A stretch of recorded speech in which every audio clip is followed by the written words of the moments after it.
के अचार मध्येमा एकदम मन पर्ने है आलुको अचार कि साथीहरू। मलाई चाहिँ आलुदेखि चाहिँ अचार बनाइहालौँ जस्तो हुन्छ कि साथीहरू। अनि आज चाहिँ मैले नानीलाई खाजा बनाउने भनेर आलु उसिनेको थिएँ होइन।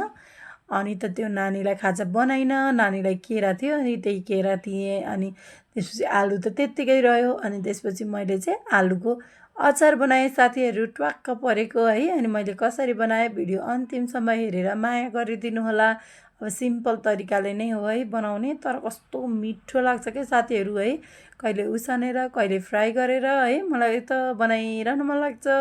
कहिले काँक्रा र आलुको अचार, कहिले आलुको अचार, कहिले सोयाबिनको, कहिले अन्डाको है। फरक फरक तरिकाले बनाएर खान यस्तो मजा आउँछ नि साथीहरू। अनि मिठो पनि हुन्छ साथीहरू है। अनि मेरो आलुको ट्वाक्क परेको पिरो पिरो अमिलो अमिलो परेको अचार रेडी भयो साथीहरू है। अनि मटन इन मटकाको आलुको अचार देख्दा नि कस्तो खाउँ खाउँ लाग्दो जस्तो छ।